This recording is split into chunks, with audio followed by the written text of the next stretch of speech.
Just ahead on CTV News, the gavel is passed. We all have the same intentions to do the best for the county, and we just have to make sure that everybody's included on making those decisions. And public safety officials team up for a worthy cause. The collaboration and dedication involving in collecting, organizing, and delivering these food baskets is a testament to the unwavering commitment of our public safety partners. Plus, the Terps are headed to a bowl game. All that and more coming up next on CTV News.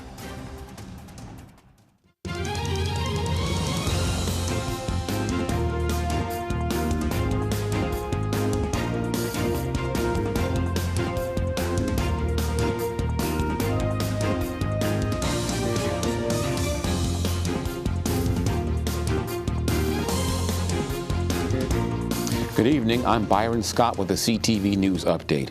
Well, Prince George's County Council has elected new leadership for the upcoming 2024 legislative session. Jolene Ivey of District 5 received unanimous vote for council chair this morning. Sidney Harrison of District 9 also got a unanimous vote for vice chair of the body. Ivey is calling it, quote, the Unity Council, and says the body has a hard fight ahead.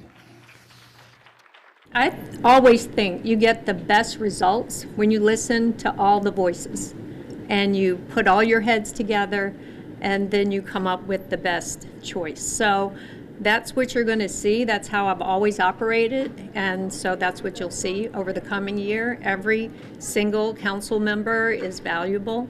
Everyone has different life experiences, and everyone has a vote. We have to look at this from a holistic standpoint about how we govern, how we provide those essential services to the citizens of this county, and the best way to do it within a structure of our tax base that allows us to do that. What we're trying to do also is expand our tax base in a way that's equitable for everyone. The council passed 180 bills and resolutions during the 2023 legislative year. Well, the murder trial of a former Prince George's County police officer accused of shooting a handcuffed man in his cruiser winds down Upper Marlboro today. Patricia Vallone is at the county courthouse with details. Now, yesterday, the courtroom heard from the former Prince George's police officer charged with murdering a handcuffed suspect nearly 4 years ago in Temple Hills. Michael Owen Jr. testified on his own behalf for fatally shooting 43-year-old William Green. Owen said that a violent struggle ensued inside his police cruiser and his gun fell down on the console and that a shot rang out. The officer says he regained control of the gun, shooting at Green 6 more times, striking him 5 times at close range. A use of force expert testified this morning that if Owen's account is correct, it would be an accurate use of force, but added that it was up to the jury to decide if Owen's account is truthful. Meantime, Dr. Tyrone Powers was called back to the stand also as an expert witness. He testified that there was no objectifiable reason for Owens to discharge his weapon into Mr. Green. It was inconsistent with police powers in training, he said. Now, this afternoon, the judge dismissed the jury to discuss motions for acquittal. Tomorrow, closing arguments are expected. From Upper Marlboro, I'm Patricia Vallone for CTV News. And Prince George's County reached a $20 million settlement with the family of William Green in September of 2020. Well, the University of Maryland says there were 46 hate bias incidents on campus last month amid violence in Israel and Palestine.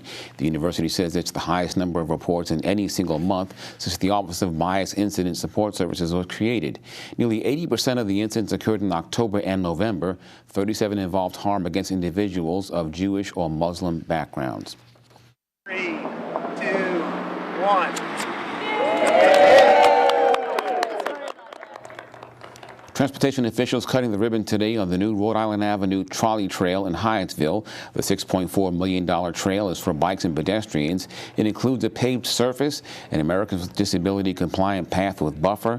The trail also includes a protected intersection at Melrose Park.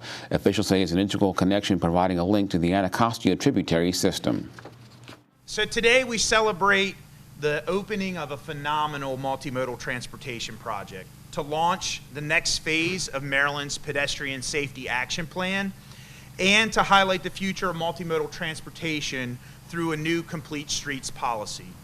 Today, these actions demonstrate this administration's commitment to safe transportation for all users, including bicyclists and pedestrians. In Maryland, we really want to reimagine how transportation is viewed, where we can focus on getting pedestrians and bicyclists safety and get them to wherever they need to go. Everybody who's using the road is able to get home to their destinations, to be able to improve the economy throughout the state by moving people. State officials also announced 5 other corridors targeted for the state's action plan.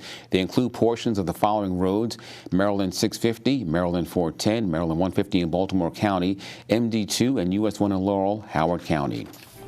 And you're watching CTV News. I'm Byron Scott. A suspect is arrested in the fatal Suitland shooting, and the county's public safety agencies come together for a good cause. Those stories and more after the break.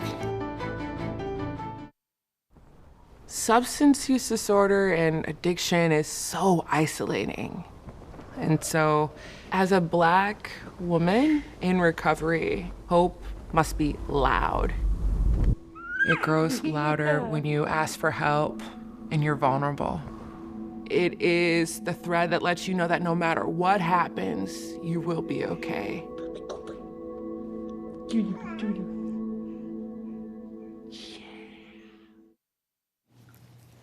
Welcome back. A Washington, D.C. man faces murder charges in connection with a fatal shooting in Suitland. Here is the suspect, 46-year-old Christopher Cross.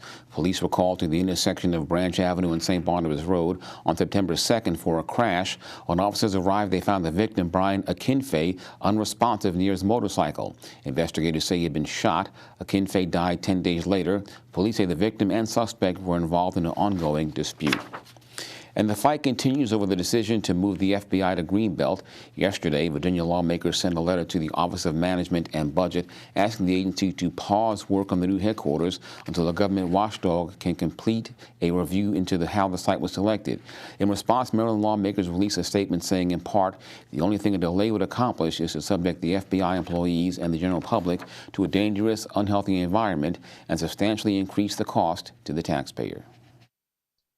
Virginia's upset that, Greenbelt was the site that was selected. And unfortunately, it kind of drags out the process, even though it's clear that the FBI needs its headquarters, sooner rather than later. The building's falling apart. You've got pedestrians at risk. They've got a net outside to keep chunks of the building from falling and actually hitting pedestrians. And employees on the inside are at risk as well. But we won on the merits. It's unfortunate that Virginia's not recognizing that. But at the end of the day, I think the decision will be affirmed because it was the right decision. And some important deadlines are coming up for Prince George's County School District parents. The final day to submit your high schooler for a PGCTV specialty program is December 15th. You can also begin turning in your child's application for talented and gifted programs starting on December 15th. The last day to apply for this program is March 15. The deadlines for the elementary specialty programs and the charter school are both February 9th. Well, Governor Wes Moore announces a new program aimed at increasing home ownership and closing the racial wealth gap. The program is called Utilizing Progressive Lending Investments to Finance Transportation, or UPLIFT. The program began last month in 2 neighborhoods in Baltimore. The first phase of the program will invest $10 million through fiscal year 2024. And now Simon Buggs with the preview of the Tuesday Sports page. What are we talking about tonight? Hey there, Byron. And hey there, sports fans. And coming up soon, after a rocky start to the season, Wizards head coach Wes Unseld Jr. touches on what his team needs to do better moving forward. You don't want to miss it. Hip-hop is an art form. But it's more than that. It's the consciousness of people. And with that comes responsibility. Today, all across the country, hospitals and insurers hide their prices. And it's creating fear, debt, and devastation all over this country. We need actual prices in healthcare. Not averages. Not estimates. We need real prices. We ask our elected officials to do better. We demand prices and transparency in healthcare. Power to the patients. Welcome back. Members of the public safety community team up to spread holiday cheer. Today, the Prince George's County Public Safety Assistance Program held its 40th annual Bill Milligan Christmas Food Basket Program. It was held at Fire Station 806 on St. Joseph Drive in Springdale. Officials packed boxes of items like bread, apples, and potatoes and loaded them onto a truck. The goal is to get more than 1,500 baskets to families in need across the county. Everyone knows that Bill held a special place in his heart for those receiving these food baskets and how hard he worked to ensure families had a good meal during the holidays. In his absence, the Prince George's County Public Safety agencies work year-round to preserve his legacy and continue providing this valuable service to the community. Not do this without everyone's support, the community support, and most importantly, as I said, the sponsor support that gives us the funding for all the food baskets in Prince George's County. So again, on behalf of the county executive, I want to say thank you, and thank you, and thank you. Thanks. And the food baskets were delivered to the Emerson House Senior Apartments in Bladensburg.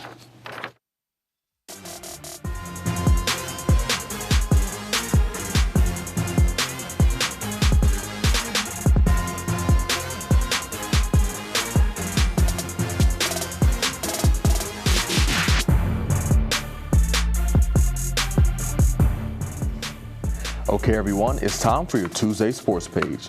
The Washington Wizards have been struggling this season as they are only 3-16. And with this record, they are currently the 14th seed in the Eastern Conference. Head coach Wes Unseld Jr. was asked what he feels like his team needs to do better moving forward, and here's what he had to say. We've seen subtle improvement from, games 1 through 10 to, 10 through 20, but that level of consistency. And I think just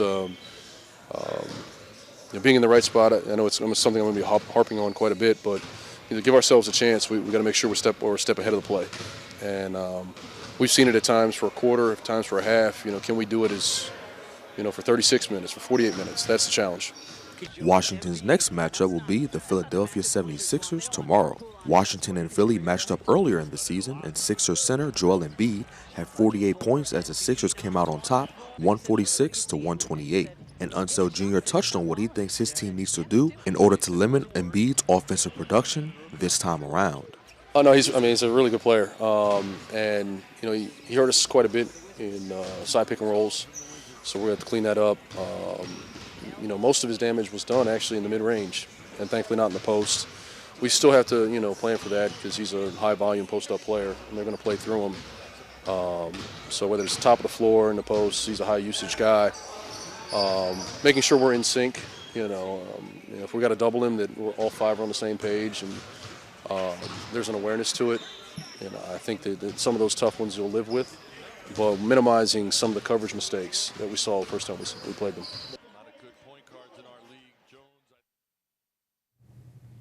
Tip-off is at 7 o'clock. Moving on to some Terp sports news, it was announced that the football team will take the field versus Auburn in the Trans-Perfect Music City Bowl on December 30th. This is the third season in a row Maryland has been bowl eligible. The Terps and Tigers have matched up 3 times over the years, and the Tigers have come out on top twice in those games. And this will be the first time the programs have gone up against each other since 1983. In wrapping up sports, the Capitals fell to the Arizona Coyotes last night, 6-0. And they will take the ice next against the Dallas Stars on Thursday. And that is your Tuesday sports page. So I know you're a big fan of the Wizards, but talk about a challenge. They've got one coming up tomorrow night, correct? Absolutely, Byron. It's definitely going to be an uphill battle for the Wizards. Joel Embiid, he's playing lights out this year. He definitely picked up from last season where he won the MVP. But I think if the Wizards can do what Wes Unseld Jr. believes they have to do in order to limit Joel Embiid's production, I think they have a shot at coming out on top. Can they do it? I hope so. That's all I can say. I hope so. We'll find out. It's going to be a challenge. Okay, Simon, thank you very much. Well, taking a look now at our quick 3-day weather forecast tonight. Scattered showers with a low of 35. Wednesday, mostly cloudy with a high of 43. Thursday, partly sunny, temps reaching 45 during the day. Friday, the sunshine sticking around during the day only with a high of 55. And that's our news for tonight. I'm Byron Scott. And I'm Simon Buggs. See you tomorrow night. Good night. Good night.